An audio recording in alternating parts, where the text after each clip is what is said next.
WhatsApp nima gap nekir bolasizlar bilan men Drix Minecraft. Bugungi videoda bizlar qanday qilib ya'ni haqiqiy real Minecraftni to'tish o'rganamiz.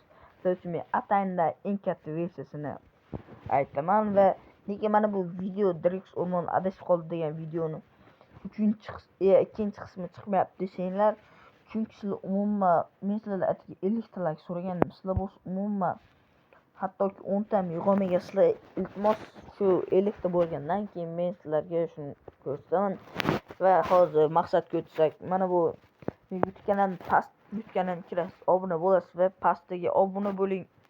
TVdagi eng tevadan pastroqda 39 ta obunachi deb qo'ygan, o'sha pastda obuna bo'ling degan joy bor. Obuna bo'lingni pastda bitta t.m alamasalar yozilib tashlangan. O'shani bitta bosasizlar. Men hozir bosishim shart emas, lekin sizlar bosishingiz shart bo'lsa, umuman kirmaydi bolalar. Iltimos bosishingiz shart. Keyin meni shu YouTube kanalimga olib kirib ketadi. Mana shu mening YouTube kanalim bo'ladi va shu YouTube kanalga olib kirib ketadi sizlarni. Keyin sizlar mening YouTube kanalimdan qidirasizlar va bittada mana haqiqiy Minecraftning eng katta versiyasi 1.21.130. Bu eng katta versiyasi. Hatto sperlar, happy gaslar, cooperlaslar, cooper golem shunaqalar ko'p. Xullas shunaqalar ko'p bo'ladi va sizlar mana bu tugmani bosish orqali o'shani yuklaysizlar. Men yuklab bo'lganman, shart emas. Bundan yuklamaganman, просто Google'dan yuklaganman. Lekin sizga Telegram osonroq bo'lishi uchun Telegram qilganman. Yuklab bo'lganingizdan keyin sizlar chiqasizlar, mana bu nima qidirish tugmasini bosasizlar va mana bu yerda sizlar chatlar, kanallar, ilovalar, postlar shunaqalar chiqadi. Sizlar shu yuklamalar kirasizlar.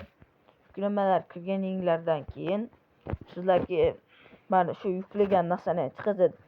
Keyin sizlar uni bitta bosasizlar. Men bu mod yuklaganman. Haqiqiy Minecraft bo'lsa men Google'da yuklaganman shunga. Bitta bossanglar menga o'zida-o'z kirib ketadi, chunki juda ham ko'p modlar shunday qilayotganman. Xullas bosasizlar.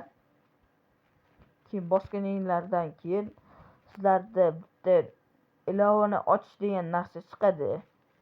Lekin menda chiqmaydi, chunki men yuklab bo'lganman. Aytayman, shu ilovani ochish degan narsa chiqadi. Sizlar o'shani bosasizlar. Keyin yuklash degan narsa chiqadi. Sizlar uning uchun internetingizni o'chirib qo'ysangiz ham bo'laveradi.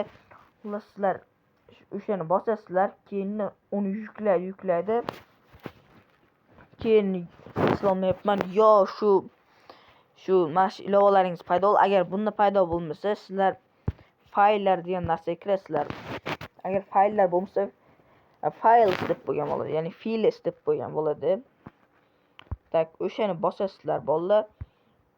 Bosganinglarda keyin sizning yuklagan narsangiz shu APKda yoki mana yuklamalarda yoki mana shu yerda birinchisida chiqadi.